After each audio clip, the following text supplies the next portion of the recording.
Welcome, another episode, Dr. James Beckett Sports Card Insights here with Rich Klein. We're going to talk about a couple of years of football cards from Topps.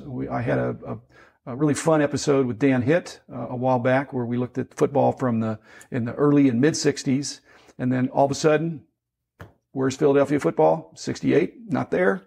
Where's Fleer? Not there. Well, actually, Fleer did have a team in action set, but the mainstream set was Topps. They had both. Were they divisions at that time? They were the 68, 69 is the NFL, AFL, and then they have divisions. So then they have conferences within the leagues in 68, 69. Anyway, sponsors, thank you, Topps. You'll get a little more mention here because we're talking about football cards that you produced back in the day. Thank you for that. Upper Deck has produced football cards. Panini is currently producing football cards, so they're carrying on that legacy. But also ComC. Lots of 68 and 69 Topps cards there. Probably just about anything you'd want would be there, as well as in the Beckett Marketplace and Beckett Media, Beckett Grading, Beckett Authentication. You get your cards graded and authenticated. Mike Stadium Sports Cards, Burbank Sports Cards both have, these are mainstream sets. And Heritage Auctions and Huggins and Scott Auctions. I'm not sure Heritage Auctions would be very excited about 68 and 69 Topps unless they're tens of Bob Greasy or Larry Zonka, but Huggins and Scott, bring them on if you've got a bunch, and they would find a new home for your collection of those. So again, that's thanks to the sponsors, and thank you, Rich, for being here to discuss these two sets that have. My thesis is they have more in common than what is different between the two, and they're an important. Not crossover, but they're right on the, what do you call that? It's not the apex, it's the fulcrum. It's on the cut. They're right as football was going from being a sport to almost the sport as the Super Bowl kind of got going. So what are your recollections? Because I think 68 Topps baseball was your first set. 68 football would have come out a few months later. And it was my second set. Okay. And I only got first series for whatever reason. In 68, I didn't get second series. 69, I got both series. And what always fascinated me as an 8-year-old boy about the 68 set was the background design on the Packers and the Raiders cards. They have like an action background on those cards. And I think, the first series has people like Gale Sayers and Joe Namath. So I got plenty of people I had heard of. I was watching football. I loved the AFL more than the NFL. Had a wide open style. Wide open stuff. It was so much fun. And so I was getting players from both leagues. It was really cool to see. And the stats were good and the bios were pretty good. And then 69, there are some similarities. 68 and 69s have those 10 cards that you could make like a poster on the back. Back puzzle. Both of those were in the second series. Yeah. Both 68 and 9 begin the 4 years of issuing cards in two different series. 72 would have been the fifth, but they added that really tough third series on top of it. So it was really the first of 5 years, except 72 decided to add some really tough cards to go with that. And the player selection is pretty much the same. A lot of the photos are the same. A lot of the superstars are the same. And remember, like in 69, Topps wasn't doing rookie cards of rookies. So if you wanted your O.J. Simpson card, you'd have to wait another year. You weren't getting O.J. Simpson in 69. You'd have to actually wait till 1970 for O.J. Because he wasn't a member of the Players Association.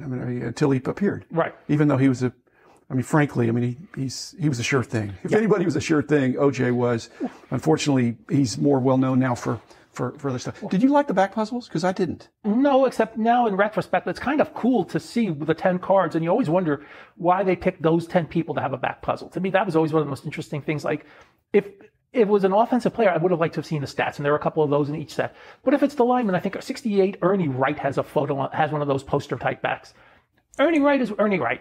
He's a good player, but he's a lineman. What are you really going to write about Ernie Wright? What are you going to write about Darrell Dess? I believe in 69, Darrell Dess has one of those. Again, a New York Giants card. What are you really going to write on a Darrell Dess card? He cleared the way, path. Right. He cleared the path for Ernie Wheelwright or somebody. I don't know.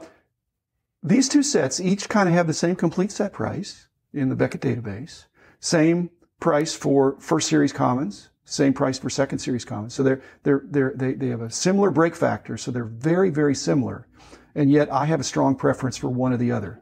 And I want you to can you guess which one I would prefer? If I got a phone call of somebody saying I have a 68 set or I have a 69 set, which set would I be more excited about? You always had more 69s than 68s when you had a large inventory. So I will just say 69 because you always own more of those cards. Okay. Correct answer. Wrong reason. Okay. The reason would be is if somebody, back in the day when I had a card shop, in like the 70s, if somebody had a set of 69s, before dismissing it as being too recent, you would at least want to check out what the condition is. because if that's where those sets would diverge. If you had first series 69 Topps football cards and they were fresh out of the pack, untouched, that'd make it way better. Yes. You know, for an excellent set, they're probably the same. For near mint, you know, I would take the 69 Topps, even though it's newer. So that was my trick question for you. But the other thing I'm wondering about is that why didn't they carry forward in 69 the borderless to the second series? You know, we've talked about that with other things. You just wonder whether anybody reacted to the fact that there were borderless cards and they didn't seem right. I think that's like the very first top set of a borderless card that I can remember. I have another theory. Okay. My theory is it had nothing to do with consumer complaints. Because like I said, I don't think they could galvanize to organize to submit to Topps that, hey, this is terrible. I think it was the printers union. I think the printing people said, this is no fun. You know, our registration, we have to be perfect. There's less room for error. You know, that's my thought. I mean, you have to, I haven't looked at the complete set, you know, the sheets lately, but you've got to marry up the colors right. And if you don't do it just right, you're going to have some bleed of another color there. And so my thinking is that after the first series, somebody at the printing press said, you know, it'd be a lot, you know, that was an interesting idea, but it's really slowing us down.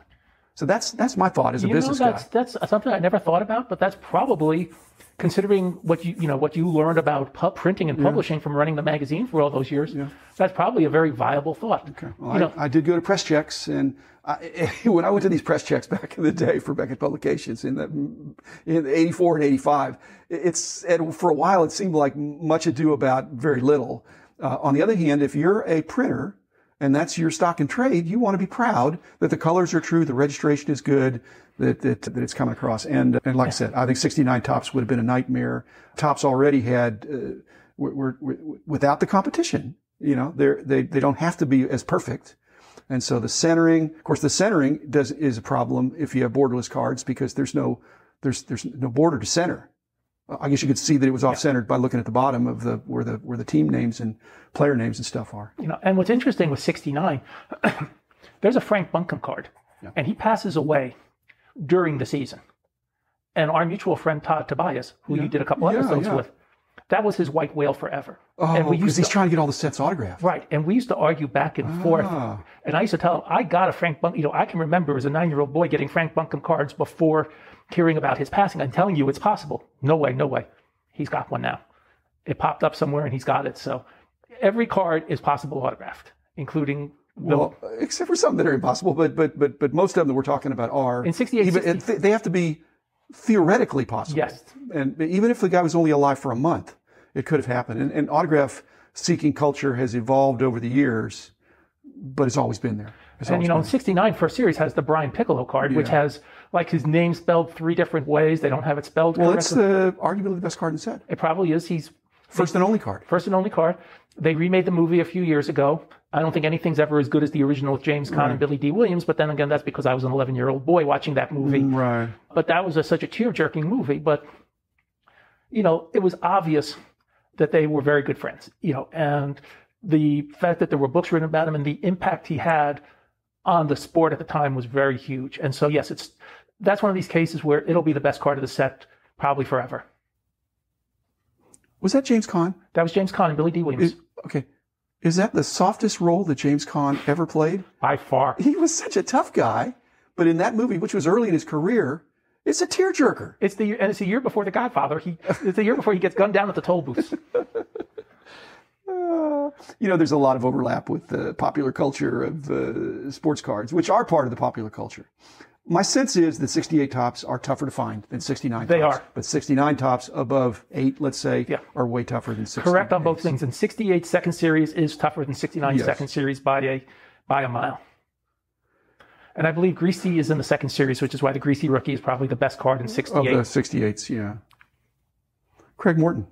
Not a bad player. I mean, never won a Super Bowl, but he got to 2 different. He started. Do you know what his biggest mistake was?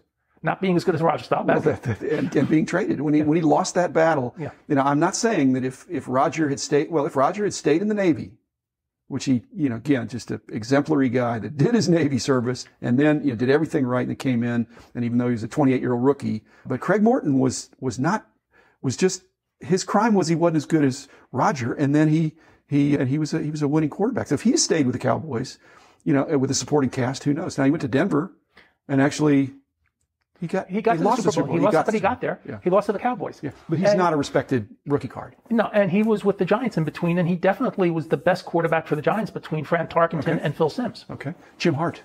Great player. I mean, really a good. Well, great for St. Louis. Great for St. Louis, but never got really deep in the playoffs. Okay, was that his fault or his supporting cast fault? Probably his supporting cast fault. Jim Hart you could make an argument Jim Hart is part of the Ken Anderson group of borderline Hall of Fame quarterbacks. And I always loved the 68 Jim Hart card when I had it because 67 was his rookie year, so you got to see his complete stats. Right. There were a bunch of guys like that. And, so I love, Jim Hart. And also, it's a great name. It's such an easy name to remember. You remember, you mentioned Darrell Dess. Yes. Who's not well known, obviously, but there are a bunch and Frank Buncombe, again, not well known, but they're only dealing with 263, not even that many because there's checklists and other kinds of things. So they can't have, they're averaging plus or minus, if you include all-star cards, though, it's plus or minus 10 players per franchise, right, when the taxi squad or the roster would be 50-ish in those days, probably. Right. You have the 40-man roster and the 7-man taxi squad in those days. So you have a much more limited. And so why'd they pick those kind of guys? Maybe just to have some representation of other positions. Who do you think decided? I mean, one of the things that was really cool, and I am doing an episode about Cy Berger coming up, but I get the impression that Cy, was very, very involved in baseball and less so in the other sports. But you just wonder if, like Darrell Dess, is he somebody's friend? I mean, who's making those choices? It can't be based on the quality of the photo. Is it just rounding out the set with some people that are decent players and trying to give some quota for offensive linemen or something? What do you think? Well, people like Dess, and I'll do a couple more Giants, Jim Katkavich. Yeah. People like that, they had been players for the great Giants teams of the early 60s. Yes. So, and you're all based in New York. So you think they had a following? So you have a following. They have a name recognition even in New York. And you have them. That brings me, there are certain people I would have loved, even though he was at the end of his career, I would have loved to have a 68 Rosie Greer, who was a name. Who's actually on TV. He was on TV. He was a real name. You could have probably snuck a Rosie Greer card in for 60. I know, but Rosie Greer, why not have him instead of Darrell Dess? Exactly. So I'm just not sure. Like I said, I don't know who was making those decisions. Nobody was asking you. Nobody was asking me. Nobody should be asking me at the age of 7, by the way. Just saying. And so maybe they had focus groups. I don't know. They did stuff like that in those days. Well, I always wondered. I mean, one of my favorite cards of that era, he actually has a 70 rookie, is a lineman for the Lions. Speaking of people like that, named Rockne Freitas. Rockne is named after Newt Rockne. Right, I mean, look, just that name alone deserves. So that earned him a slot there. Yes. Okay. As last quick question with Dan, we stopped at 67. 68 and 69 are way more plentiful than 67. Yes. Do you see the same thing if we were to do an episode at a future time on 70 and 71? Is there another increase in production, or is it similar? I think it's slight until 73. Or 74. I think 70, 72, the first two series. So the bigger sets. The bigger sets. When we see them going to a bigger set, it means they have confidence that they can sell through. Yes, they have confidence. The kids are going to keep collecting to try to spend more money to get the complete set. Exactly. Okay. Good answer. Okay, as we would expect. And we'll be back again tomorrow. Thanks, Rich. Thanks, listeners, for a little look at old football cards. Thanks. The man in the house of cards. The man